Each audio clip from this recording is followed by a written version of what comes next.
In this episode of the Hockey Nuts podcast, we introduce you to our new team and new format. We also get you caught up with what's been going on around the NHL this summer. So sit back, relax, and enjoy some hockey talk.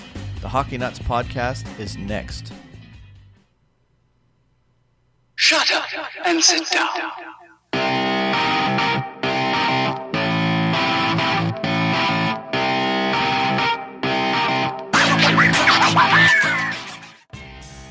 Welcome to the first ever episode of the Hockey Nuts podcast. My name's Wayne. My co-host is Steve. Hello there. And he and I are both just basically hockey fans. Nothing more than that. Neither one of us work in the press. Neither one of us are involved in any way with the league. We're just two hockey fans that just decided to get together and start recording our conversations about our love for the game of hockey, and in particular the NHL. So first, I'd like to just get an introduction of what this show is going to be about.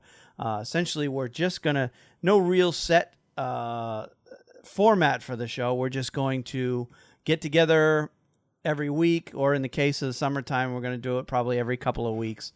Obviously, there's not much going on in the summer, so we're just going to get together, shoot the breeze about hockey, record it, and put it all out for you to listen to.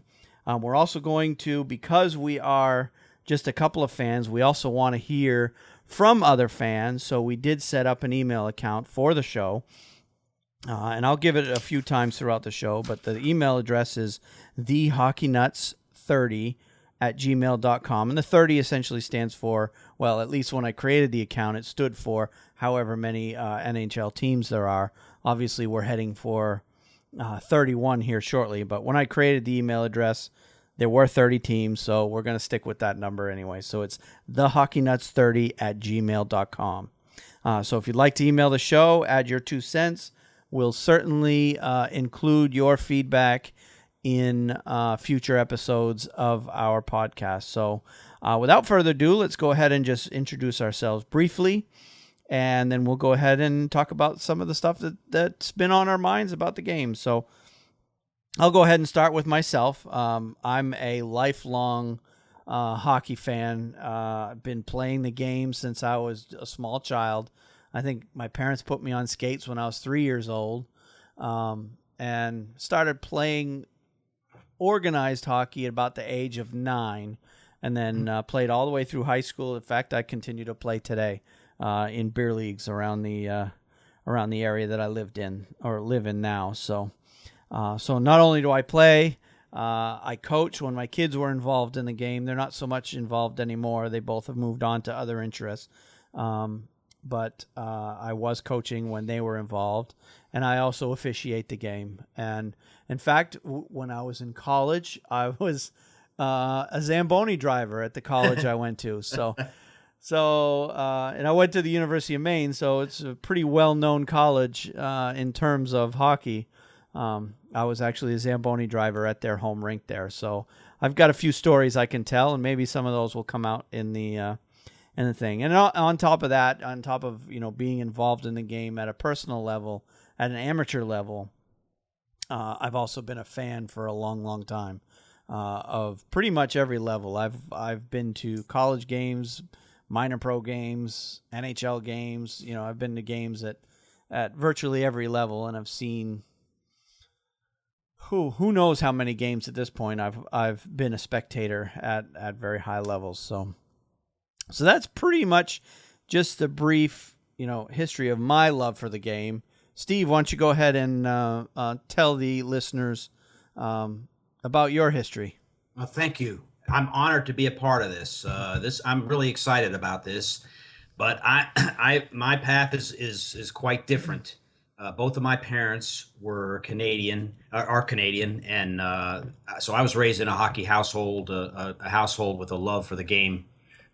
Really, I didn't know that. Very early age. Yeah. I didn't know that both your parents were Canadian. Huh. My mom was from the Sioux, and my dad's from Renfrew. So no kidding. Both of them. My mom was born and brought up in New Brunswick. Oh, okay. Yep. It's funny how that is a big pull at an early age on you, with hockey. Yep. And I lived in New York in my early formative years, and so I naturally became a Rangers fan at a very early age, and that has stuck with me all these years. But I can get out on the ice and I can skate a little bit, but I am nowhere near. I've never played hockey. I'm hoping that the people that listen to this podcast feel more comfortable with me, my inexperience, that and want to listen, because I think both of us will have really good perspectives on the game. And as two fans, it's a comfortable environment, and I look forward to talking with people in the future, our emails and everything, regarding just exactly what's on your mind, and talking about upcoming exciting events, whether it may be during the season, the playoffs, or the World Cup is coming up in Toronto, all kinds of stuff. So I look forward to talking with you each week. Yeah, it's going to be fun. And with you being a Rangers fan, and I forgot to mention myself, I am a lifelong Bruins fan. So we've got a nice little rivalry right there that we've already, because we've known each other for the better part of a year already. So so we've had conversations throughout the last year or so, particularly whenever the Rangers played the Bruins, which I believe last season the Rangers kind of owned Boston a little bit. I think Boston might have beat them once, maybe. I can't remember now. But I think the Rangers beat them. I think the Rangers beat them more often than Boston beat them. But anyway, and that's a rarity. That rivalry tends to go back and forth from time to time, and they, over the years they've even shared the same players. A guy named Phil Esposito, ring a bell? It's one of the better ones I can remember that we were able to work out. I know Brad Park's another one that comes to mind. That's right. He played for both teams as well. So yeah. We're just a couple of fans, who enjoy the game. We're come from different backgrounds, but our Canadian roots obviously are coming through there. So anyway, that's enough about us. Let's go ahead and start talking about the NHL and essentially what has been happening over to, we won't talk a whole lot about last season in terms of regular season. I think we can just, briefly wrap up our thoughts on the playoffs since they just ended a month or so ago. And then we'll go from there. So, the biggest thing that stands out to me about last season's playoffs was Pittsburgh winning it all. I think at Christmas time, if someone would have told me that Pittsburgh was going to win the Stanley Cup at that time, I would have said they were crazy, because that team was floundering and they were struggling and they just couldn't seem to put anything together, despite having an amazing amount of talent on that team. They just couldn't figure out how to win. I mean, Boston even beat them a few times. Boston didn't even make the playoffs. So, and then when they, pretty much right around the All-Star break on, they just turned it around and were just a completely different team. And they were, after the All-Star break, they just seemed to be completely unbeatable. So, and then, of course, in the playoffs, because I've never been a big fan of, Pittsburgh, partly due to the fact that, they always seem to play Boston in the playoffs from one season to the next. And they've, ever since Mario Lemieux came around, Pittsburgh has pretty much owned Boston in the playoffs, with the exception of a few times that Boston's been able to pull out. So, as my loyalties to Boston are, my hatred for Pittsburgh is pretty apparent. I know what you mean there. Yeah. So, but I have respect for them because they are an incredibly talented team and they got a lot of incredibly talented players. But I was rooting against them in every round of the playoffs. I got to be quite honest with you there. But that was the biggest thing that jumped out to me, was just, Pittsburgh playing the way they did in the first half of the season. Then the second half of the season, it was as if they just, decided it was time to turn it on, and they just did, and they just never looked back. I agree 100%. Yeah. I looked at it as the two best teams uh, the two best teams played for the Stanley Cup this time, and that doesn't maybe always happen in the Stanley Cup playoffs. But I felt like for sure Pittsburgh was just on top of the game throughout, and Mike Sullivan started as a coach with them in January, and maybe you can trace it back to that. But I 100% agree with you that Pittsburgh was a floundering. I don't think they knew what had hit them. Not very long into the season, but they put it together, and by the time the playoffs rolled around, they were the most confident team, and this was without Marc-Andre Fleury. They definitely did not, when they were down in games, they could come back and decisively take control. It's the type of thing you see when teams just want the Stanley Cup more than the other lot of teams, and that's exactly what they showed throughout the playoffs. San Jose in the West, I think they did the very same thing. But when it came down to the Stanley Cup, I just felt like I was watching Pittsburgh take it up another level whenever they needed to. Really, they hurt San Jose at crucial moments in games that they had to win. And I think the thing with San Jose too versus Pittsburgh, I think it came down to you had Pittsburgh with several guys in the roster who were on that roster when they won it in 2009, and they had that experience there. Pittsburgh had several players, and they were key players. I mean, you're talking Crosby, Malkin, Fleury. Even though he didn't play, he was still in the locker room, and you're right. And was certainly. I'm guarantee you, he was helping Matt Murray with trying to talk him through it and being very supportive. So you had a team with several players that had that experience of knowing what it takes to win the cup versus a San Jose team who's been trying for years to get there. Right. And just getting there was a huge accomplishment for them because of all the failures that they've had over the years. All the high expectations that team has had. And I was, rooting on not so much because of my resentment for the Pittsburgh franchise, but I wanted to see San Jose win because of all the guys that have played for them, in particular Joe Thornton and some of these older veterans that had been playing for them. I can't say Pavelski has been part of that whole because he's a relatively newer player, but he's certainly a big part of their team. But Thornton is probably the guy that stands out to me as being the guy who's been there the longest, has been through the long, disappointing, not making it there, and then finally breaking through to get to the finals. I really wanted to see San Jose win the cup, just for the guys that are on that team that had been trying so hard over the years and just couldn't get there. But I think San Jose will be back. Unfortunately, they play out west, and the West is stacked. I mean, you've got Chicago, you've got Anaheim, you've got L.A.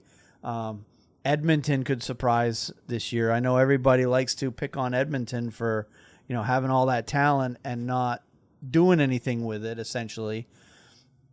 But I think some of the additions they've made over the summer, in particular Lucic, who has a cup himself, and Brad Ferentz is still there, the two guys from the Bruins Stanley Cup year.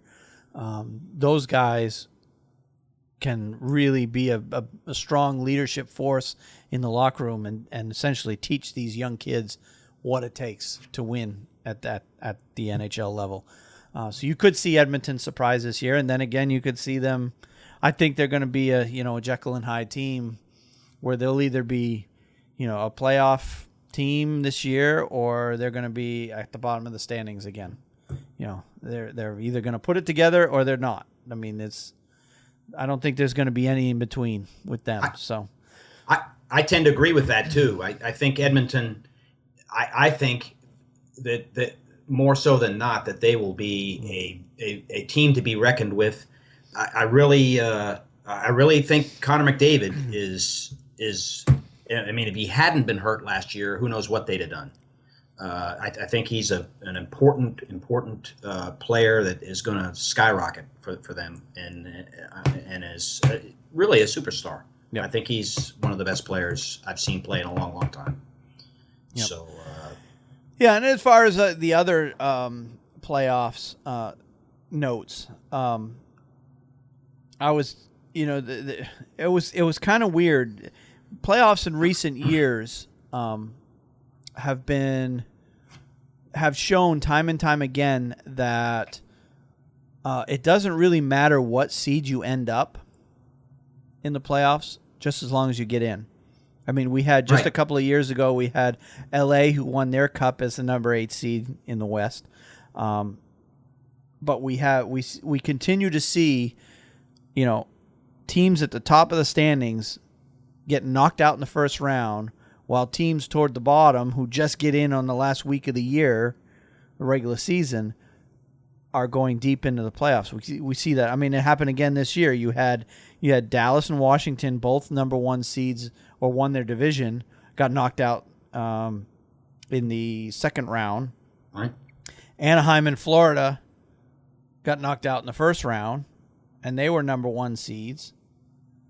And then, of course, you had, a couple of the other teams that got through, from the third and fourth or wild card or whatever you want to call it, seeds that just come through. And it's just proven that.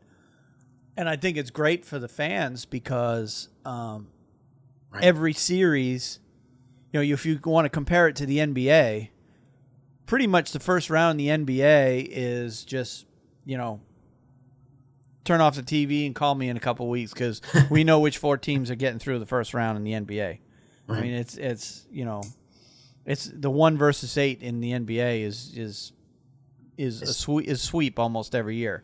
Right. But in the NHL, you've got your 1 versus 8 can be just as fascinating to watch as your 4 versus 5. Absolutely. Because you just never know what's going to happen. And the last couple of years, I've joined a couple of these bracket contests there that you enter, that you fill out your bracket and, see how, kind of like you do for the NCAA basketball tournament. But, you do one for hockey, right? I'm horrible at those. I think I know who's going to win, but then, I think I had Chicago winning the Stanley Cup again this year because, they dominated all season long and they look real good going into the playoffs. And I thought, man, I don't see them getting beat. But lo and behold, they got knocked out. What was it? The second round? Yeah, I think they did get by the first round. Yeah. I think they did. I believe they got by the first round, but they got knocked out in the second. I can't remember now what Chicago exactly did. But anyway, they got knocked out pretty early. And with that in mind, you have the last several years, you've had a different Stanley Cup winner every year. Yeah, Chicago's won 3, but they haven't won 2 in a row. Correct. And, you have teams that have won more than 1 in recent years, but never 2 in a row. That's right. I don't remember. Don't have the stat in front of me, but it's been quite a number of years since we've had a repeat Stanley Cup champion. That's right. I think the Red Wings pulled it off last.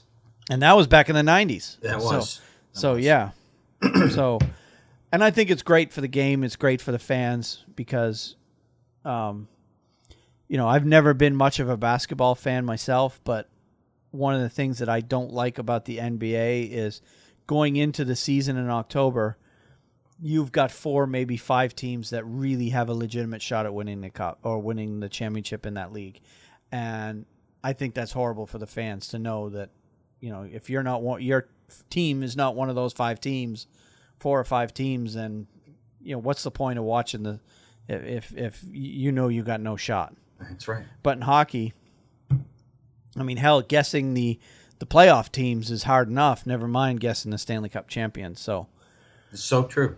You look at the New York Islanders, and I grew up despising them as a kid. But I mean, I was so happy to see them win the first round of the playoffs, and they did it in that new arena the first year. That's exciting. Yep. If you're a hockey fan, you had to love that. That was really good. And I was on their bandwagon too, because quite a number of people in the front office of that team are ex-U Maine guys. I mentioned earlier went to school at the University of Maine, so there's quite a few guys, starting with the GM, Garth Snow. He played goaltender at Maine. Their goaltending coach was a teammate of his, Mike Dunham, former NHL goaltender. Head coach, Jack Capuano, he's also U Maine grad. And there's several other people in the organization that have ties to the University of Maine. So when my Bruins got knocked out, usually when the Bruins don't make the playoffs, I usually I don't become a full-fledged fan of a team, but I usually pick one of the teams, so at least gives me a vested interest in watching. And, of course, the Islanders were that team for me because of all the ties to U Maine. I wanted to see those guys go far. Sorry, but I wanted to see the Islanders do well. But unfortunately, they didn't. They're still a very young team and still haven't figured out how to win yet. So I think next season they'll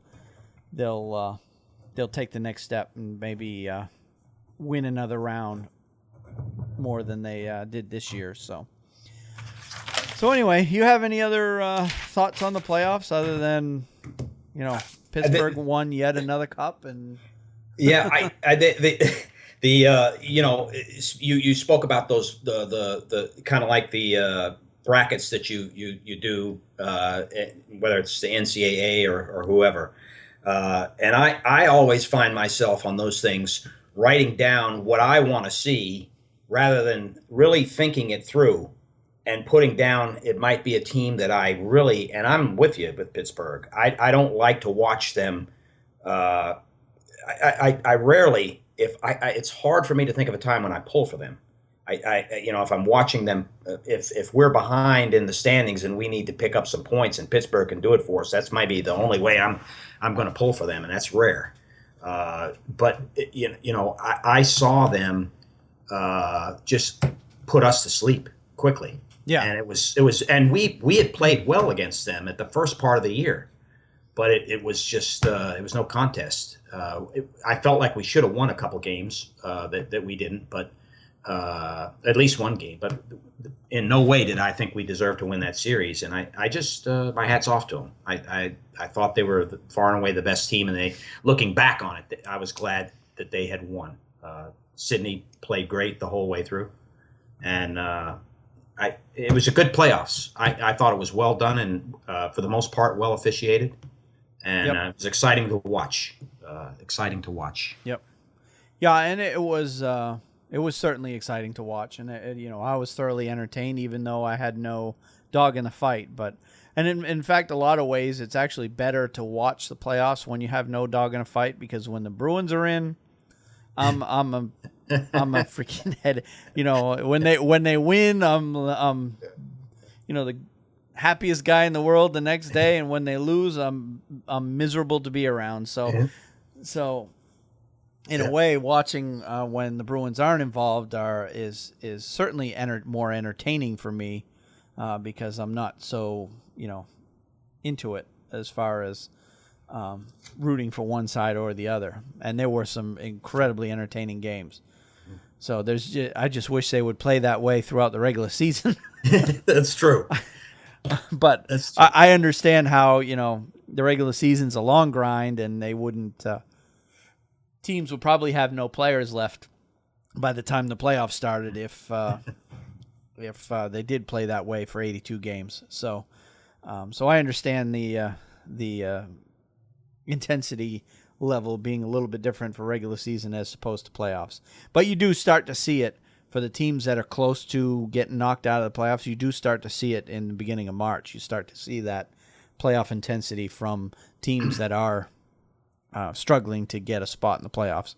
So that's right. We do get a little bit of that. So anyway, well, why don't we go ahead and move on to talking about the draft.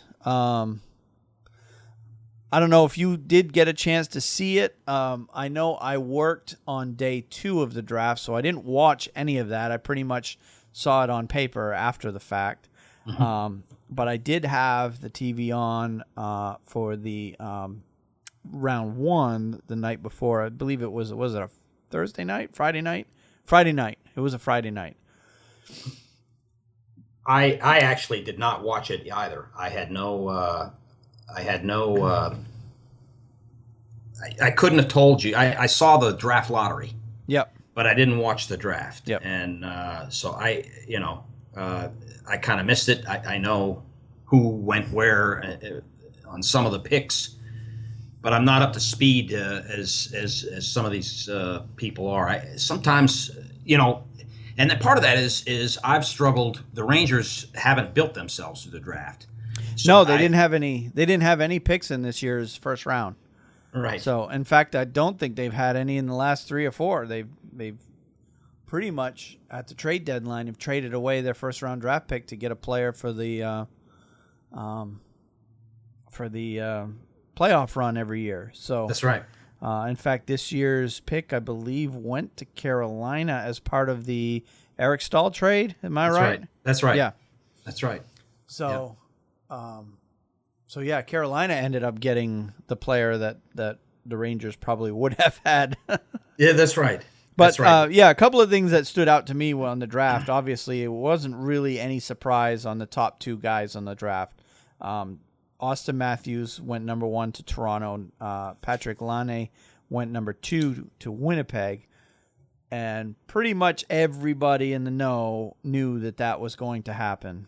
Right. And I believe both players have signed contracts with their respective teams already. So they've, and in fact, it's surprising me. It seems like every day I'm seeing another player from this year's draft signing an entry-level deal with their team. Right. Now, what that basically means is doesn't mean that they're going to be playing with that team this year. I kind of looked into that. I'm like, why are all these guys signing? Well, I looked into how the contracts work for the entry-level guys, and the way it essentially works, for those that don't know, is they can sign a player, particularly these junior guys. College guys, the rules are different, but for the junior guys, the guys that play in the Canadian Hockey League in the juniors, they can play up to 9 NHL games and still get sent down to their junior team. So what we may see is they've signed these players, and I doubt that Matthews and Laine are going to get sent down because from all the reports are saying that both these guys are NHL ready. But some of these other guys like Jesse Puljujarvi, who signed with Edmonton, Carolina signed both their first round draft picks, Jake Bean and Julien Gauthier. Those 2 guys they signed. They actually signed them at the right before the they have the rookie camps in the summertime. Most of the teams do them now. They have the rookie camps. Well, they had a public signing basically in front of the fans at the PNC Arena in Raleigh for these 2 players, and these guys signed their contracts. Now, what that means is Carolina will probably let them play 6, 7, 8, 9 games, and then they have to make a decision. If they decide at that point that they're not ready for a full season of NHL hockey, they can send those guys back to their junior team, and they would have to finish out their year in juniors. And what happens is that contract, if it's a 5-year contract, it slides back a year. Okay. So it essentially doesn't start until next season if they get sent back to their junior team. So basically it's a win-win for both the player and the team. The player gets, a pro contract. He gets to play a few games at the NHL level. If it's determined that he's not ready, the team can send him back so they don't have to lose a year of contract. But once they play that 10th game, then they have to stay on the roster. Well, I think they can still get sent down to the juniors. In fact, I'm sure they can still get sent down, but the contract doesn't slide back a year. So the team loses a year of contract from that player. Okay. Once they play their 10th game. Right. So with that in mind, I looked it up because I was seeing all these guys from this year's draft getting signed to contracts. I'm like, man, it just seems like it's a lot more than in years past. But that's why teams are, more willing to sign these players, because they can always give them that 9-game tryout and then send them back to juniors, and then the team doesn't lose any time on that contract. They can come back the following fall and they still have that 5-year contract. I'm using 5 years as an example, but Right. they still have the full 5 years, and they can do it all over again. I don't know if they can do it twice. I didn't find that out. 2-3 years consecutive, just keep sending them back if they're not ready. I don't know how many times they can slide a contract back, but somebody out there who can probably email us and tell us the full rules, because I honestly haven't looked it up. And with the college guys is different, because the NCAA, what those players are handled differently by the NHL teams. Those guys are not going to be signed by their NHL team that drafts them until they're sure they're ready for pro hockey. Because once they sign them, they're no longer eligible to play college. And these college players, the NHL continues to retain their rights as long as they stay in college. So if they sign a kid coming out of his high school senior year, or they not sign him, but draft a kid coming out of his high school senior year, he goes on to college, that team maintains the rights to that player for the next 4 years as they go through their college career.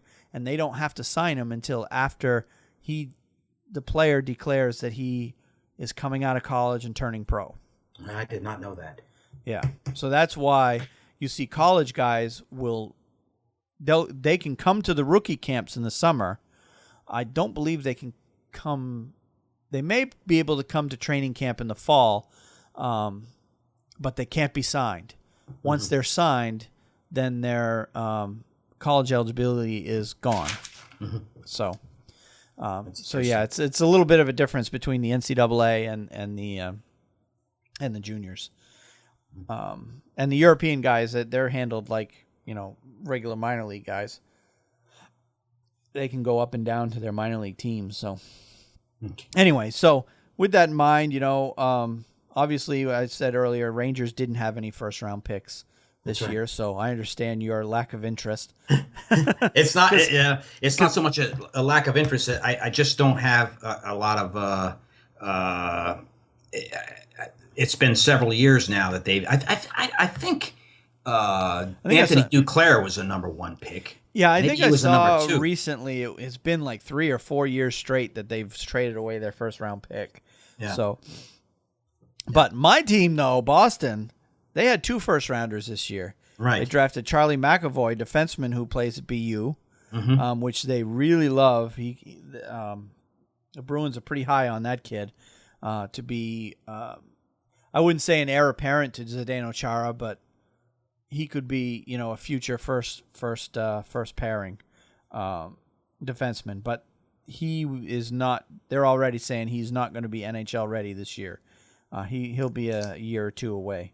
Oh, okay. And the other guy they drafted is kind of controversial. A guy named Trent Frederick. He was on the Central Scouting Bureau's list. He was down in the 50s, like 52, 59, somewhere in that vicinity, late 40s, early 50s as far as rankings. And the Bruins drafted him at number 29, and they admitted at the draft that they know that he won't be, or he's not projected to be a first or second line player. He's projected to be like a third line player. And that kind of rubbed a lot of fans the wrong way in Boston, because why would you waste a first round pick on a third line guy when you can get those guys in the 3rd, 4th, 5th rounds? So time will tell to see what that kid does, but he's going to be playing for the U.S. National Development Program out there. In Ann Arbor. Yeah. That's good. So, I mean, that's a great program, and he'll probably go. Usually, the path for those guys, the U.S. National Development guys, is they play for that program and then they go on to play at college somewhere. So obviously he'll be years away if he's just now playing for the National Development Program. And Carolina, our local team, because I don't think we mentioned it before, but both Steve and I live in hurricane country, even though we're not fans of the Hurricanes. But we do, potentially follow the Hurricanes pretty closely. I, for one, my personal feeling with the Hurricanes is I do want to see them do well, because if they don't do well, then people won't go to the games, and if people won't go to the games, the team will move. That's right, absolutely. And then Steve and I won't be able to go see our Bruins and Rangers when they come to town. So that's right.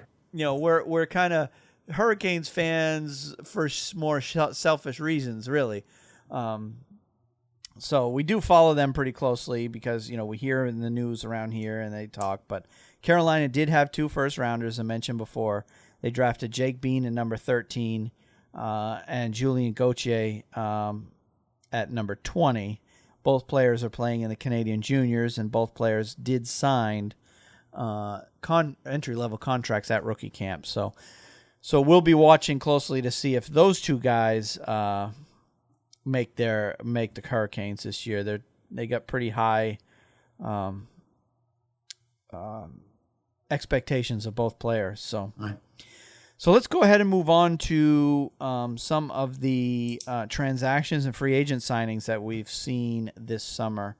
So a couple of these actually happened just before the July 1, because all the contracts ceased on June 30th, and free agents became free agents on July 1. So a couple of these happened before the July 1.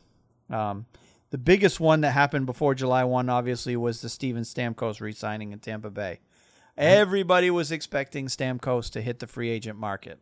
All the experts were saying, and then a day or 2 before he hit the market, I think it was 2 days before he hit the market, they announced that he had signed a 8-year deal, $68 million with Tampa Bay. Right. So, which kind of disappointed a lot of fans. I know it disappointed Boston fans because they seemed to think that they had a chance at getting him. Toronto fans were pretty upset because they seemed to think that they had a chance of getting him. Yeah. I don't know if there was any other teams that you heard out there about Stamkos. I know that there was rumors Detroit was That's hot, right. hot for them. Was hot for him. There may have been half a dozen teams. There were several teams. I think it was even a West Coast team that was thinking that I can't remember if it was, I can't remember who it was, but there was a West Coast team, either Anaheim or LA or, one of the California teams was thinking that they had a shot at getting him. So, there were a lot of disappointed teams or fans of teams, certainly, when they found out that he had re-signed with Tampa Bay. Which is good for them. I know he's happy down there, and I looked at it as he likes he's got a house in Tampa. Yep. He likes living there. He's happy there, and I think maybe in the end he took control from his agent perhaps a little bit and said, "Hey, let's make this work." That's right. I don't want to go. I want to stay here. And I think that's what wound up happening. And that's good. Yep. That's good that happened. Well, and it came out after that one of the factors that he had mentioned is winning. Right. And there really wasn't another NHL team that was looking to get him that wasn't in any better shape to win than the Tampa Bay Lightning. That's right. So I think if winning was a top priority for him, going anywhere to any of the teams that we've mentioned, that were rumored, it just didn't make sense because Tampa is currently better than all those teams. So if winning was a priority for him, and you can't fault the guy for wanting to live in the warm weather either. I don't know if that was a factor or not, but I've been to Florida, and it's in January it's quite nice down there. So. Right. That's right. That's right. That's right. So anyway, so that was the biggest deal coming out of the time period right before July 1st. A couple of the other deals that happened right before the free agent signing period started was the Keith Yandle trade, and I know this one this one touches your heart a little bit. Keith Yandle, I'll just give you the details of it, was traded for a 4th and a 6th round draft pick to Florida. So Rangers got the draft picks, and Keith Yandle goes on to Florida. Now, Yandle was set to become a free agent on July 1st. So at the time of the trade, that was a pretty good deal for the Rangers because there was no guarantee that Yandle was going to sign with Florida. And basically the Rangers just, they obviously knew that they weren't going to get Yandle. He probably wasn't going to fit under their cap. So they decided to do something with him to at least get something for him, right, rather than lose him for nothing, kind of the way that Boston let Erickson go for nothing. So they got a couple of draft picks for him, but then Yandle turned around and signed with Florida. He signed a 7-year deal, $44 million. Hindsight being everything, Florida got a steal there because they just gave up a 4th and a 6th round draft pick, and they got, essentially a number 1 pairing defenseman going forward. So, So I don't know what your thoughts on that one. I hated it. I thought that Keith Yandle, ran the power play. He was one of. I know he's in the top 10 in terms of points for defensemen on a power play in the NHL, and I just thought that he had fit in nicely with the Rangers organization. But I think it came down to cap at the time. At least I thought it came down to cap restrictions in the future that they just couldn't make a deal with him and also keep Kreider and Kevin Hayes, some of these guys that they have right now, and keep Yandle as well. Yep. You and I talked about Eric Stahl versus Keith Yandle, that perhaps there was going to be some sort of which one of these guys are we going to keep type thing when they got Stahl as a rental player. But I think the outcome of it was they weren't going to keep Stahl, and I think they wanted to keep Keith Yandle, but it just wasn't in the cards. And who knows what the thinking in upper management was at the time, but I really believe they wanted to keep him for his power play ability. And let's face it, I think he's one of the 3 defensemen.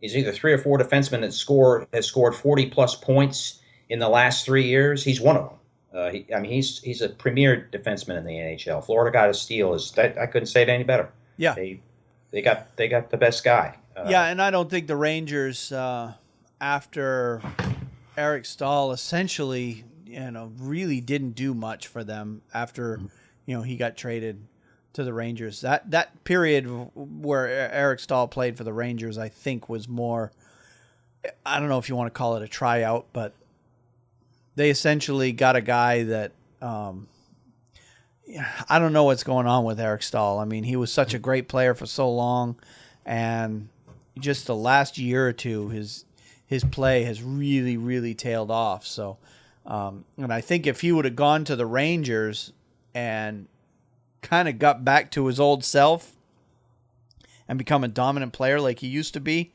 I think they probably would have found a way to keep him. But he went there and essentially didn't do much. I mean, he really didn't. Right. So that's when the Rangers probably decided, you know what, let's let him go. He's certainly not going to. And as it turns out, he ended up signing with Minnesota for about half of what he was making with Carolina. So, he's going to get a chance to, get his career back on track. But time will tell on Eric Stahl to see if he can get things together. I mean, he'll turn out to be a steal for Minnesota if he comes back and scores 70, 80 points like he had for years here in Carolina up until the last 2 or 3 seasons. So right.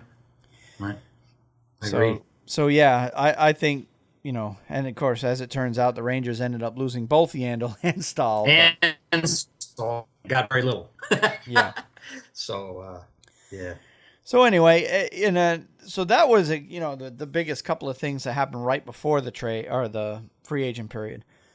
In terms of, I know I worked on July 1st. I had to work that day, but of course I had my phone with me. And the first day of free agency is always just a madhouse.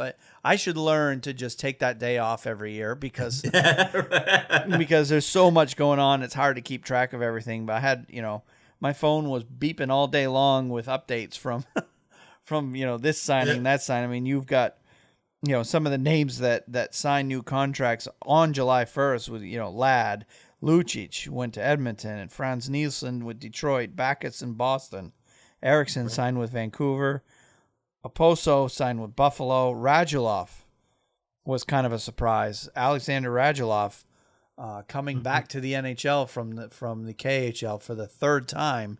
An NHL team has given this guy a shot. So we'll talk more on him as the season goes on because, like your hatred for the Islanders, I have a very, very strong hatred for Montreal. So. For obvious reasons. And it makes it even worse where I've got a couple of cousins in my family that are Montreal fans. So I've got family members and I that are constantly razzing each other about our team. So right. But another couple other names. Jason Demers signed with Florida. I don't think that was on July 1st, but that was shortly after. And then Riley Smith and Vincent Trocheck also signed pretty sizable contracts they actually re-signed with their current teams, but they were restricted free agents that had gotten re-signed. Mm-hmm. But since July 1st, things have slowed down with just a couple of exceptions. There were two big trades that we've yet to talk about. The first one I'll mention is Taylor Hall going to New Jersey for, is it Adam Larson? Adam Larson. Adam Larson, yeah. Yeah. Who is an up-and-coming defenseman. Right. I believe he's a couple of years younger than Taylor Hall. He was a high-end draft pick. I think he was, 5th overall, I think? I could be wrong, but somewhere, he was definitely right up there. And he's kind of been, he's been off to a rough start. In New Jersey, he really hasn't done what they expected. Taylor Hall, I'm not sure what the deal was with him. I mean, Taylor Hall was drafted the same year that Tyler Seguin was drafted. Mm-hmm. Boston drafted him, but he ended up getting traded to Dallas. Tyler Seguin's one of the top players in the game today, but Taylor Hall is just, I certainly wouldn't put him in the top 10 in terms of forwards in the NHL. He's a good player, but for being drafted number 1 overall, you got to be more than a good player, I think. That's right. So I think Edmonton kind of gave up on him, and as it turns out, a couple of days after they traded Hall is when they signed Pojärvi, their number 4 overall draft pick this year. So I think, that the talk out of Edmonton is they're thinking Pojärvi is just going to replace Hall in their lineup. Right. So in their minds, they're gaining. They've got their draft pick Pojärvi, and they're gaining a solid defenseman if they can get him to develop to his potential. And of course, they signed Lucic. So going back to Edmonton, it just looks like that team is going to be improved this year on paper anyway. And New Jersey gets Hall, who is definitely got some offensive skills, something that New Jersey desperately needs because they were one of the worst teams in the league in terms of scoring goals last year. So I think that trade there, although I think Edmonton probably could have gotten more for Hall, but it ended up, the two teams just swapping even players, and I think in the long run will help both teams. But I think in the long run, New Jersey will get the better deal of that one, unless this defenseman Larson turns into the stud that they expected him to be. Right. I think Edmonton. Let's face it, they need defense. They need defensemen. I don't know that they feel like they picked a guy who's necessarily at the top of the rung of the ladders on defense, but they need help. They need a good defenseman. He's a solid defenseman, as you say, and I think in time that may prove to be a good move for Edmonton. But there's no question that Taylor Hall will make a big splash and a big, he will definitely pick up the game of that team, New Jersey, offensively. They got the better of that deal as it stands right now, I think. Yeah, and we'll get to see Taylor Hall a few more times than we have in the past because we only got to see Edmonton come once a year. So that's right. Now we'll get to see them. They're in the same division as Carolina, so we'll get to see should we want to go to the game, we'll get to see him several times a year. So. Right. So, and the other big, huge trade was the controversial Subban for Weber trade. And in fact, I mean, that trade is still being talked around the league. Yeah. Like it just happened yesterday. I mean, yeah. I was completely shocked when I saw this trade. I don't know about you, but Yes, I really hit me in left field. Yeah, because it was another work day for me the day that happened. And I get home from work, I get settled down, grab my plate of dinner and, sit down and pull up NHL.com and I see Subban for Weber. I'm like, what? Yeah. I mean, I had to double check to make sure I had the right website. I'm like, is this a joke? Subban for Shea Weber? I'm like, holy crap. That is a huge trade. That is. And, my first impression was like, wow, I mean, that's just number one defenseman for number one defenseman. But then as I looked at it more in depth and start comparing the players, both are headed for Hall of Fame careers. I mean, make no mistake about it. They're both, if they continue at the pace that they're going to be Hall of Famers, both of them. So, so to say that one team got a steal, I don't agree with that, but Shea Weber is what, 3-4 years older than I think he might be 5 years older. Yeah, he's several years older. Right. Yeah, I remember looking at all the different numbers and stats and everything else, and after I looked at it, and Weber is several years older than Subban.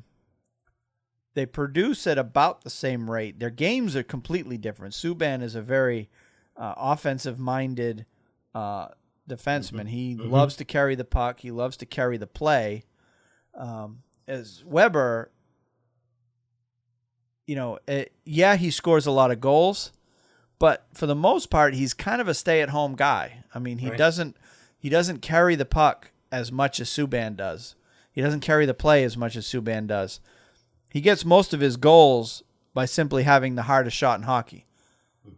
And, guys are just jumping out of the way to get away from his shot or something. I don't know. His shot finds the net an awful lot, but, it's just either goes through players or buzzes right by them. I don't know what the deal is. I know he's got an incredible hard shot, but he scores most of his goals from the blue line, whereas Subban has scored a bunch of his goals below the hash marks. So, they're a completely different style of defensemen. And the factor that, Weber is older. I can't remember who has the longer contract. Oh, you got me there. I couldn't have told. I couldn't tell you. I know they locked Subban up for a while there in Nashville, but I don't know. Yeah, I'll look it up right here. Subban. Yeah, he's got 5 more years left on his deal at $9 million a year. All right. Whereas Weber has actually got a little bit less time than that, I believe. Weber also has 5 more years at 7.8. So Montreal saves a little bit of money there, but Weber is also 30 years old. Subban is what, 26? I think he's 26. Yeah. So by the time, actually, no, Weber's got longer. He's not a UFA until 2026. So, oh, wow. So yeah, I misread that.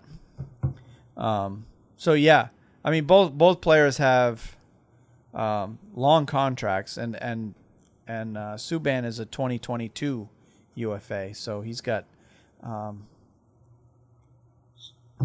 years. He's got Well, Subban's got less time on his contract. He's younger. Weber's got a much longer contract. He'll be almost 40 years old when his contract ends. Right. After you consider all that, and Subban with his personality, he's going to be a huge hit in Nashville. I hate to say it. Well, I actually kind of like to say it because, as much as I don't like Montreal, I think Nashville got the better end of this deal. Oh, yeah. In the long run, we're going to reach a point where Subban is still going to be a strong player in the league long after Weber is done playing. I couldn't agree with you more. I think PK Subban, he's kind of I don't know if flamboyant's the right word, but he's got a sense of humor, and he's flashy, and I mean Nashville's going to love him. He's just going to thrive and flourish there. There's no doubt about it. His game will probably improve. I think he'll do very, very well. Shea Weber is probably going to do very well in Montreal, but I think if you look at it from a long-term standpoint, I think Nashville got the better deal. Shea Weber is older. They're both going to be Hall of Famers, but if you look at if you just look at it on paper, and maybe that's not the way to look at it. I think Nashville cleaned up on that deal. I really do. They got a great defenseman who's up and coming, and probably going to win a Norris Trophy or two down the line, maybe more than that. Yeah, they both could end up winning Norris Trophies before it's all said and done. I mean, they each have at least one anyway. Right. I think what's happening though, and we're starting to hear some of the stories come out of Montreal, that I've seen some reports that Subban was not a good locker room guy, which he denies, of course. Mm-hmm. I've seen, some of the things that upper management with the Montreal team was not happy with how popular he was with the fans in Montreal. Mm-hmm. And I know that's weird to say, but Montreal has a very long history with legendary players, legendary teams, and it's hard to describe, but there seems to be an expectation in Montreal that you have a certain way that you're expected to act as a member of the Montreal Canadiens. Mm-hmm. There's an expected level of class, I guess, if you want to call it that, mm-hmm. or humility. I don't know what it is, but there's a tradition in that city and with that team that players are expected to be. You get what I'm saying? Yes. There's absolutely. There's kind of like the Yankees of the NHL. They're considered the perennial team. They could win the Stanley Cup any year. Most years, they have a dynasty. Every 10 or 15 years, it seems they have a team that can steamroll you. And they can do it for 3 or 4 years, It's right, and they have this thing where the Montreal Canadiens are the popular thing of that city. It's the, I don't know, and I think what was happening, or at least what I'm gathering from the reports that are coming out of Montreal, is that PK Subban was becoming bigger than the team. Mm. And that rubbed some people the wrong way. Mm-hmm. He was becoming more popular in the eyes of the fans than the team itself. Mm-hmm. So they resent the fact that that he was very, individualistic. He kind of did his own thing. Mm-hmm. And I think that rubs some people the wrong way in the management level. And I'm not talking Bergevin, but I think above him. Okay. Bergevin's their GM. I think it's people above him in the pecking order in that team.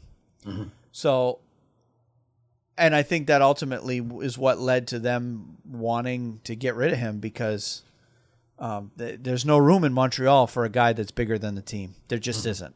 I mean, that's just the way that team and that city is with their team. Mm-hmm. Now, put him in Nashville, where it's a relatively new team, relatively new. It's an entertainment town. It's obviously the capital of country music, kind of like the LA of country music. It's just that's why I say he's going to absolutely thrive in that environment, and the fans there are going to love him. He's going to love being there. He's already said he loves being there so far. What he's seen. I think he's going to make that team very entertaining to watch going forward with all the other talent that they've got. And I think that team is going to be an amazing, powerful team for years to come. And Montreal will play, Weber will put the team first, and he's not going to be the standout guy that Subban was. And if that's what Montreal wants, then that's what they got. Right.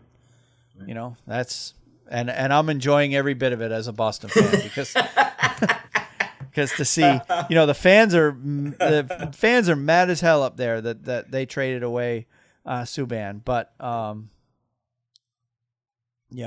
there are a few fans that are saying good riddance to Subban. That the ones that are the old school type that didn't like Subban for his antics and wanted to get rid of him, but the vast majority of the fans, from what I can tell, are not happy about Subban leaving. So it is what it is. They see his play on the ice. And I think what you said is really interesting. They see his play on the ice in Montreal. The fans, they see what type of a player he is. He's an aggressive defenseman. He'll take you on. Doesn't matter who you play for.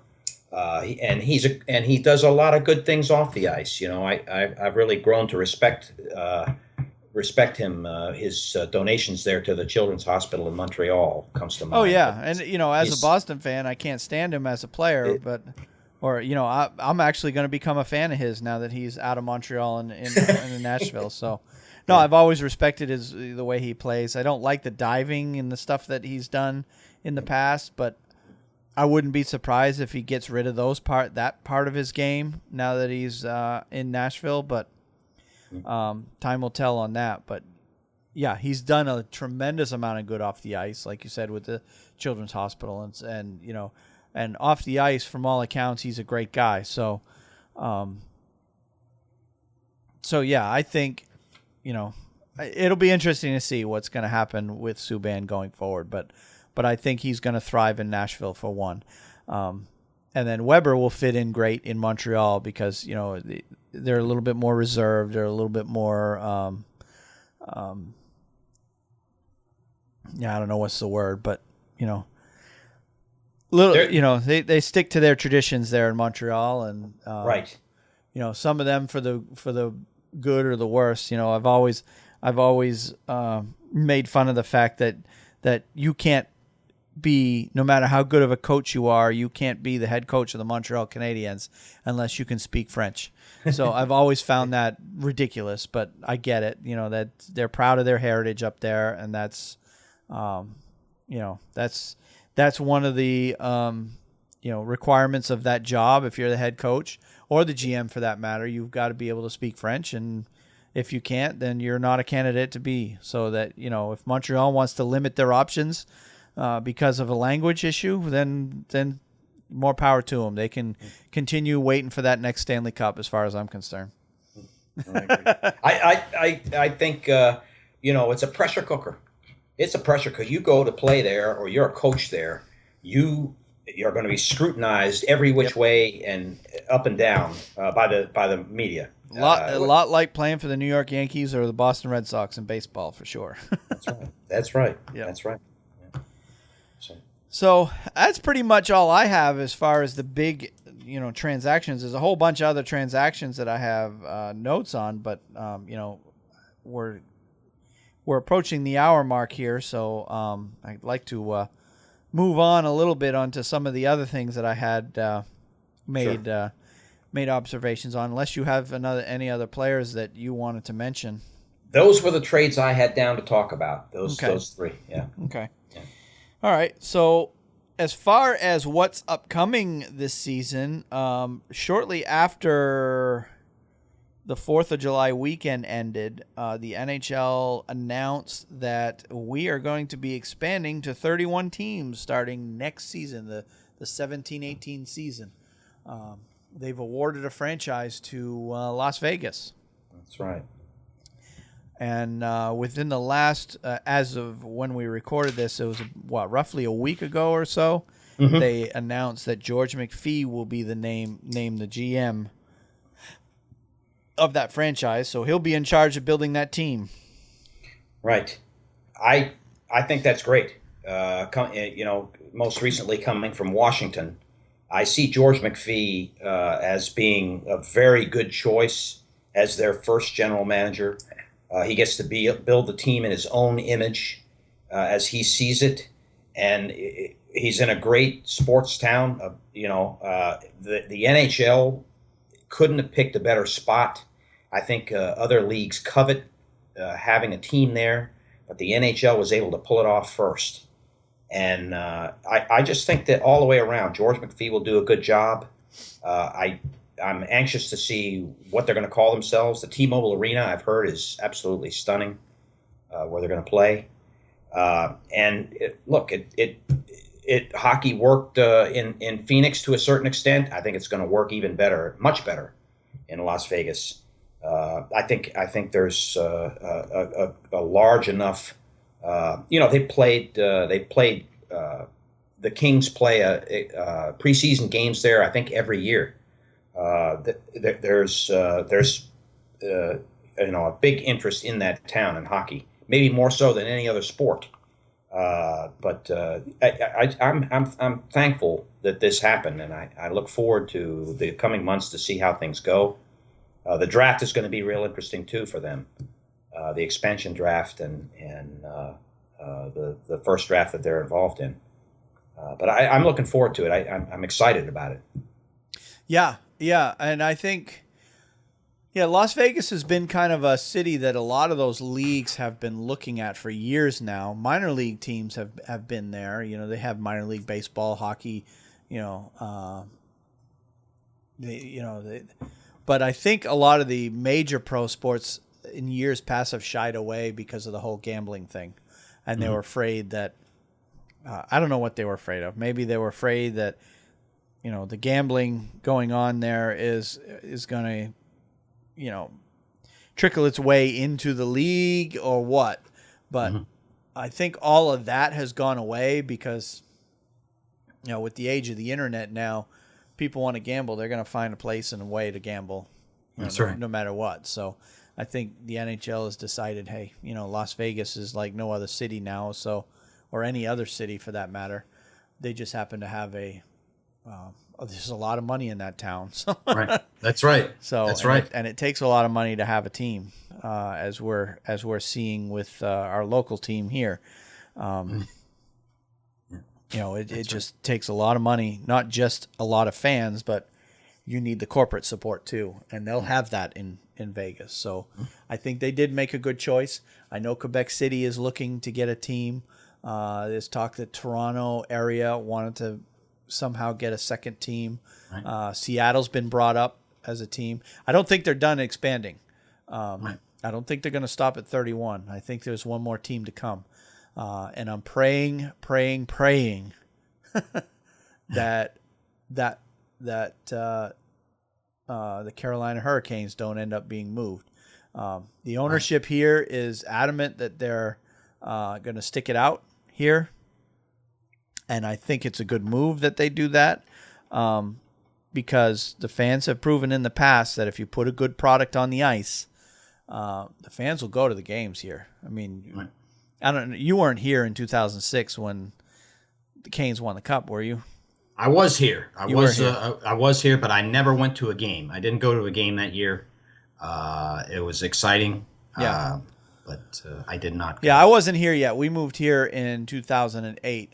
And, but I do remember watching that because we had family who was living here at the time. My wife's sister and her husband lives here.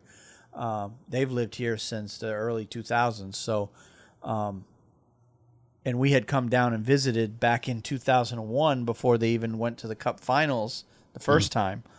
So I was familiar with the team, familiar with the area. And I followed them that year because the Bruins didn't make the playoffs that year either, 2006. So I kind of jumped on their bandwagon, and I remember watching the games on TV, and the place was packed, and it was loud. And during those years was known as the loudest arena in hockey. So there is a fan base here. There's a strong fan base here, and this area is growing so quickly, and I think that's why the ownership group here really doesn't want to do anything with the team. Well, number one, they have one of the best arena deals, lease deals in the league. They make money off of. They share the arena with NC State University and their basketball team, and they make money. On, of course, the parking that's around the building. You've been to games there, so you know how it is. There's parking lots surrounding the building. That money goes to the owners of the building. You see the concessions. They make money off of that. All the other events that happen there, you get concerts and circus and monster truck and all the other events that go on in the arena. The Hurricanes get a cut of that. So it's a great deal for them in terms of, financially anyway. And of course they know the fan base is here. When the team is good, they go to the games. The last couple of years, the attendance has been rather small. But the team, they've had a lot of high draft picks in the last couple of years. The team's going to be better. Mark my words, that team's going to be better this year than they were last, and next year they'll be better than this year, and so on. They're going to be back, and if everybody's just patient, I think you'll have a good product here. And the area itself, the Raleigh-Durham area, you can attest to it. The growth that's going on here, the people that are moving here, I mean, they're moving here by the busloads. It feels that's like. True. I mean, you go to some of these neighborhoods. I used to live in Morrisville, which is not far.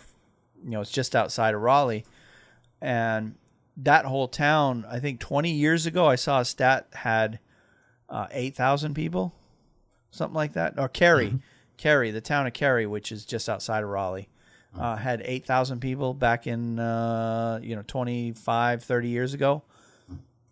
I mean, they're over 100,000 today. Yeah. So the explosive growth that's going on, particularly right around Raleigh, it's all people moving in from up north mostly. Right. They're all hockey fans. We see it when we go to see our teams play. When I go see the Bruins play and you go see the Rangers play, the fans that show up for that team, unfortunately for Carolina, the fans come in great numbers, and they're just as loud, if not louder, than the hometown. So, but at the same time, when Carolina fans do show up, back in 2009, the Bruins played Carolina in the playoffs. I went to Game 4 that year, and my ears were ringing for the next 2 days after I went to that game because it was so loud. And there wasn't an empty seat in the house during that playoff run. So, the fans are there. They're just, there's so many other things to do. You got college basketball here. You've got there's a soccer team here now. There's minor league baseball if they're still going on. There's a lot of stuff to do here, and if the team's not playing well, then the fans just aren't going to go. So, but I think once they put a good product on the ice, I think you're going to see that Raleigh can be a good hockey city. But back to the expansion, I think they're going to go at least to 32 teams anyway to even up the Eastern and Western Conference. Right. Vegas will be the 15th team in the Western Conference. I think there's a 16 out there. Seattle's been mentioned as one of the cities that is pushing hard to get a team. And I know Quebec City is, so if they did that, they'd probably end up having to put someone like Columbus or Detroit back into the West. So who knows how that's going to go. Should be interesting. I'd love to see the old Nordiques, maybe not called the Nordiques again, but I'd love to see Quebec get a team again. I got a feeling if Quebec gets a team, they're going to be called the Nordiques. Yeah, I mean, me too. after all, they brought back the Winnipeg Jets, so right. I think you're going to see if Quebec City somehow manages to get a team, whether it be through expansion or a team moving there. I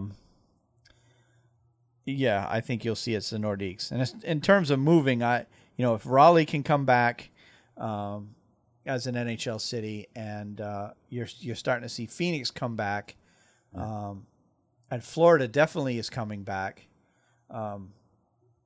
Just by simply putting a good product on the ice, right. You're seeing less and less likely the teams move. That's true. That's true. That's very true. So anyway, I don't know. That's pretty much it on expansion. As far as other things that are upcoming, there's a couple of new things. Usually every year you have a few teams that change their jerseys. And the only one, I don't know about you, but the only one that I've noticed is Florida. They've come out with a new jersey, which I think is a better look for them. I do like their new logo. At first I was like, well, okay. But the more I see it, the more I think, it's kind of growing on me. I mean, the colors are about the same as they were, but I do like their new logo. I don't know about you. No, I agree. It's much more modern looking. I really never got into that look of the panther jumping at you, with the claws and the And now they have a streamlined, modern look to their logo, and it looks pretty cool actually. They're going to look. They're one of the better jerseys now. I wouldn't be ashamed to wear it. And I'm not saying I would have been before, but. It did not look at all like it does now. They've really improved. Oh, yeah. Yeah, the colors are the same, but they've definitely changed the look of the jerseys. So, and the other new stuff that's coming into the league this year is we keep going back to Edmonton. They've got a new arena coming up. Right. That they're pretty excited about in Edmonton. Rogers Center, I believe, is going to be the name of it. And it's going to be a pretty spectacular new arena, so that'll be interesting to see. And I think that will help that team make the turn to get it becoming a better team, having a new arena. And, obviously it'll be a sellout every night. Edmonton's a pretty hockey mad city, so I think that'll be a good thing for them.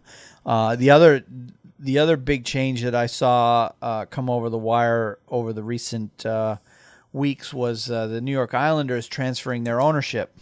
That's right. Charles Wang was their primary owner up until July 1st. And then as of July 1st, John Ledecky and Scott Malkin are the new co-owners of the New York Islanders. Wang is still a minority owner, but he's no longer the majority, whereas those other two guys are taking over that team. And both of those guys have promised that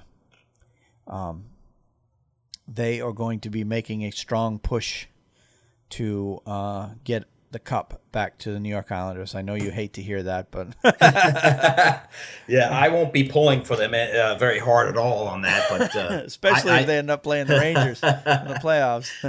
No, that'll be good for hockey too. They had a great dynasty there in the '80s, And you always want to see a team like the Islanders. Yeah, who, I still who have don't know. hockey crazy fans. They really Yeah, do. they do. Their fans are nuts. Yep. And but they're hockey fans. They're Right. live and vibrant, and I mean that Nassau Coliseum. Talk about ringing your ears. You could watch a game on TV and have your ears ringing. They were loud, Yeah. bunch of guys. Yeah, I'm not so sure about that new arena they got though. That where one end is folded up, all the seats are. I know the arena was built for basketball, and they're kind of having to shoehorn a hockey rink in there, but. It actually reminded me when I first saw that arena of the arena where the Charlotte Checkers played up until a couple of seasons ago.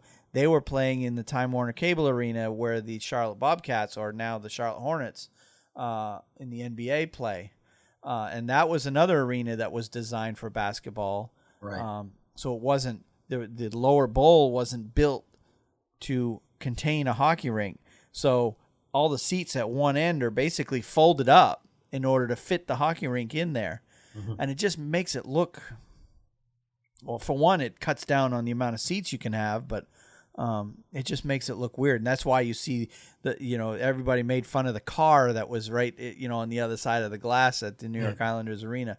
That's because they couldn't have seats there, because the seats that are normally right there are folded up because they won't fit. Mm-hmm. It won't. They're folded up because they won't fit. I mean, the rink's too long. Right. The arena's built for basketball. So long term, I'm not so sure what the Islanders are going to do there. But I don't know if they're still trying to. I know they've been trying for years to get a new arena built. But I'm not sure the Barclays Center is a long term viable option for them. But who knows? If they can make it work. Good for them, but I don't know. It just looks a little weird on TV for sure. It does. And anyway. I agree. So I guess we'll just move on real quickly to just briefly talking about our teams. I'll go ahead and talk about the Bruins, and I'll let you talk about the Rangers and what your thoughts are on what they've done over the summer. I know the Bruins have done a lot in free agency. They got David Backes. Obviously, they let, which is unfortunate, they let Louis Eriksson go basically for nothing, which really makes this Tyler Seguin trade look ridiculously bad for Boston, because now they're essentially left with almost nothing from that trade. Mm-hmm. I was hoping that they were able to move Eriksson, but from what I understand, Boston was asking a little bit too much for him. But they did manage to sign David Backes away from St. Louis. And seeing what I know of David Backes, I know he's a lot more physical than Eriksson was. But the output should be about the same in terms of points. And he should bring some leadership back into that locker room that seemed to be missing ever since, since Sean Thornton and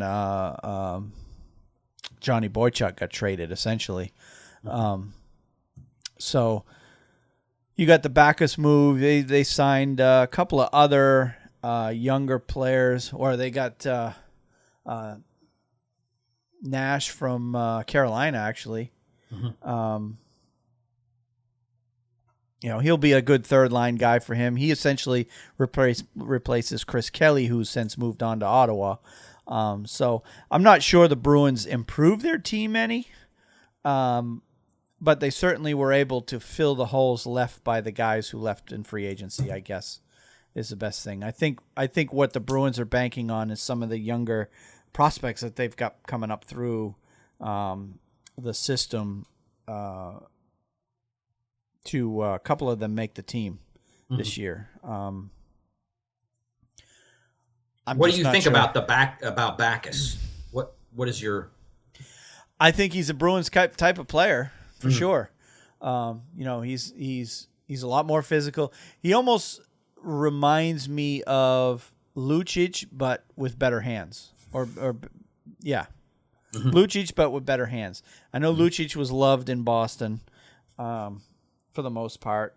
They liked his style. So the Boston fans were expecting Lucic, in terms of the way he played, was kind of be the reincarnated Cam Neely. And I think Backus will bring a little bit of that, although he's nowhere near as talented as Cam Neely was. I mean, Cam Neely was a special kind of player. He's in the Hall of Fame for a reason. But no, I think he's a good addition for Boston. From what I understand, he's a great leader, good locker room guy.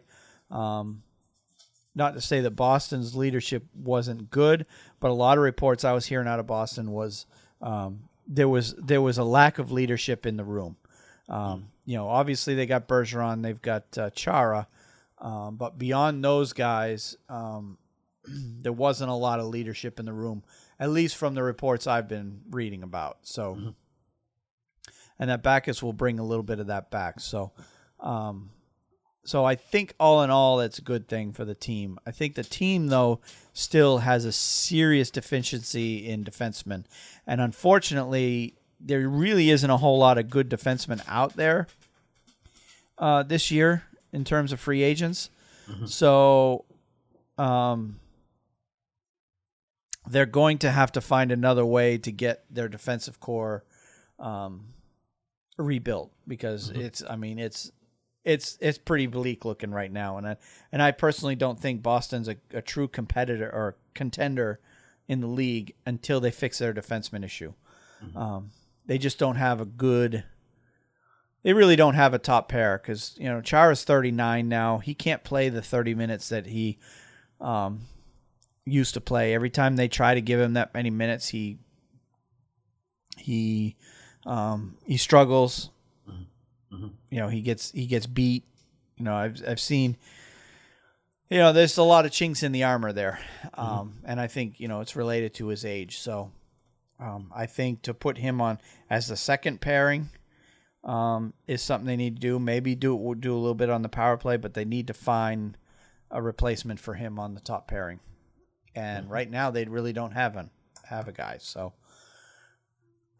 I think it's going to be the bottom line with Boston is another rebuilding year, unfortunately. I never believed that. I watched them clean up consistently. They make the playoffs. They're the Detroit Red Wings of the Eastern Conference. They make the playoffs every year, except the last two. They're never out of it. They're never out of it. And I think Boston, you're going to have to prove it to me that they don't make the playoffs again. They're due, and they got the fan support. They have the hockey crazy city. I'm not as privy to the inner workings of the team as you are. But I just see them as not. They're gonna do. They've got the hockey minds there to put together a team could make the playoffs or do great all the way to the Stanley Cup. And I think with them, it's just a matter of getting the younger players developed. They got some good young players in their system. It's going to take time. And once they get those players to develop, I think they'll be fine. But I think next year they'll be good. But this year, I don't know. Some of these young guys will have to surprise me at this point. What about the Rangers, though? What do you think they've done? I've heard talk from some sports writers, and it doesn't scare me that the Rangers are on their way down after this playoffs. I wholeheartedly disagree with that. I think we ran into the best team the hands down best team in the playoffs in the first round, and they took care of business, and they beat us pretty easily. I don't think that's going to happen next year. I think I'm excited about the trade that took place a day or two ago. Mika Zibanejad for Derek Brassard. My wife and I are huge Derek Brassard fans, so we're sorry to see him go. But he's from Ottawa, or it's my understanding that's where he's from. Yeah. And he's going back to where he wanted, where he grew up and played hockey. So good for him. But I think Zibanejad is an enticing trade. I think he's going to blend in well. New York needs talent like he has, and I think that'll be good. In terms of Yandel and Eric Stahl, we weren't going to keep Stahl. It was obvious to me watching him play. But Yandel, I'm sorry to see him go, and I don't know if there was a way to keep him. I really don't.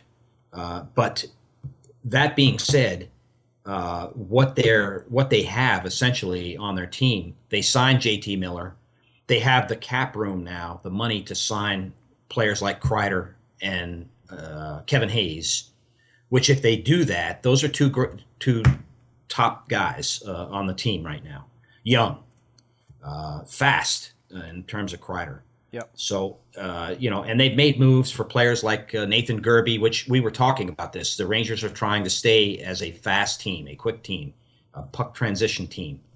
But they also got to be careful not to get too small. Well, that's true. You're right.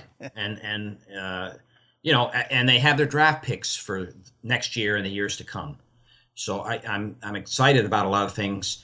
And I think, contrary to what people say, well, Henrik is not getting any younger, but he's still a fantastic goalie. And we're, I watched Brodeur play all the way up to his 40s. I'm not saying he's as good as Brodeur, but I watched Brodeur play all the way up to his 40s with no problem and remained on top of his game and as one of the best goalies, the top 5 or 10 goalies in the league, all the way up until he was 40, 41 years old. Yep. So it's possible. Henrik may have 3 or 4 good years left in him, and that's all they need. So I'm excited with things. I'm hoping that some of the young talent that we have. We talked about this guy last night, Pavel Buchnevich out of Russia. They're talking big things about him. He's coming on board. He's making the. I saw his salary. He's making the maximum that they can pay a entry level contract. So they obviously think pretty highly of him.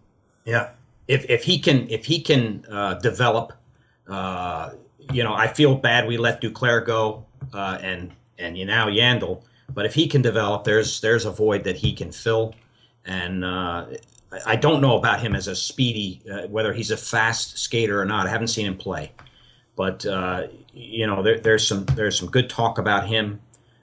They signed, as I said, JT Miller, who I thought had a tremendous year last year. Some of these things that they're putting together, I think, give them promise, and I think we're going to make the playoffs again. I really do. I looked for the Rangers to make the playoffs, and as you talked about earlier, all you got to do is get in. Yep. And they got the coach, that can win the Stanley Cup. I really believe Vigneault is due. So there's a lot of things there. I'm excited about it, and I think, the Rangers stand a good chance. It's all dependent upon what happens with teams like Pittsburgh. If the Flyers have anything, sometimes they can make a stir. They did there at the end of the year last year to make the playoffs.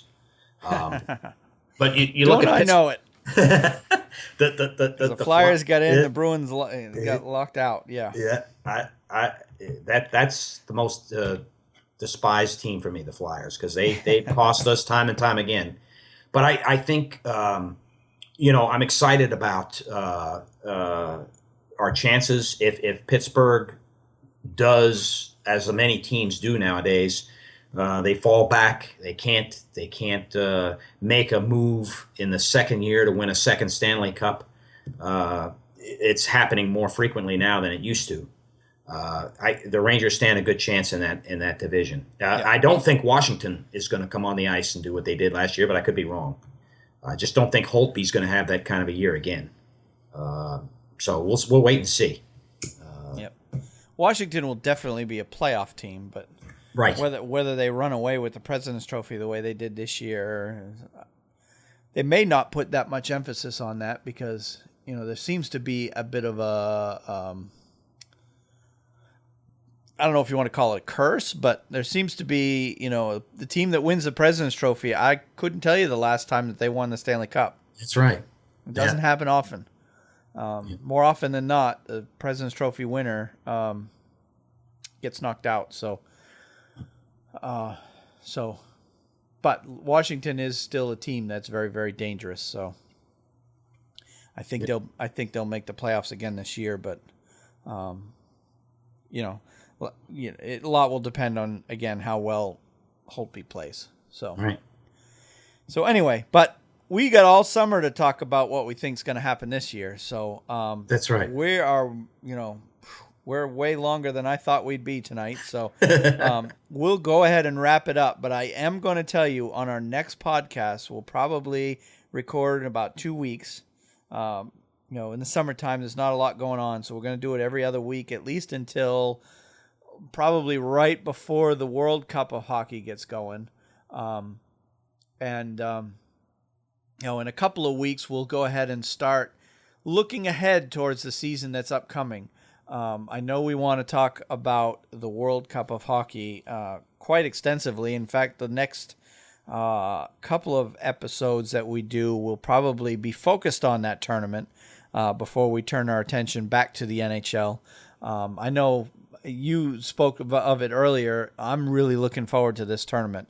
And I know you are. Yeah, so it's going to be great. It's exciting. It's going to be fun. I'm not sure it's going to have the playoff intensity that that we're used to with the NHL playoffs, but it will definitely be better than regular season. And you're dealing with roughly the 180 most talented players in the world playing in this tournament. So essentially, if you look at it this way, if the NHL went back to an 8-team league, you're looking at roughly what the teams would look like. That's right.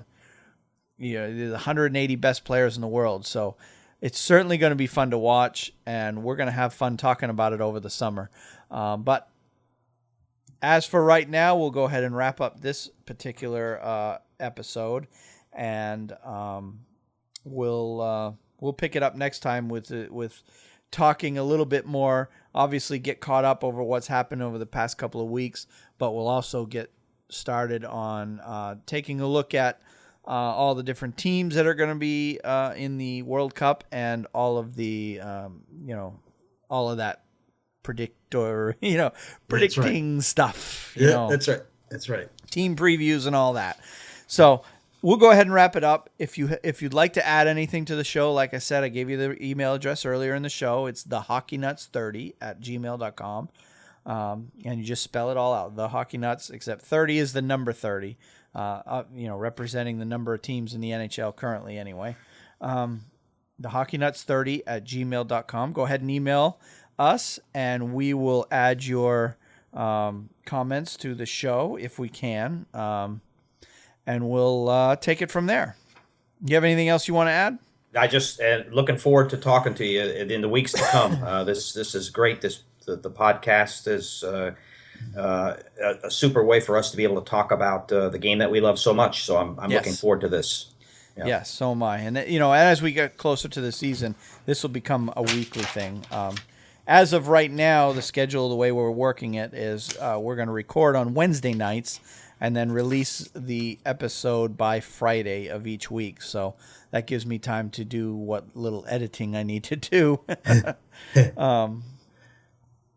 But anyway, but for the next probably till the end of August anyway, it'll be every other week until things start happening. Because quite frankly, we're in the deadest part of the season that you have. Free agency has been out. All the teams, all the big name players are pretty much off the board. Most of the players anyway, are starting their workouts, getting ready for the upcoming season. Most of the management is vacationing. So, so it's a pretty quiet time of the year. And I figured it was the best time of the year to start a podcast. So that way we can, we got time to get things rolling here before the season gets underway real good. So we'll go ahead and end it here. And again, thank you for listening, and we'll see you next time.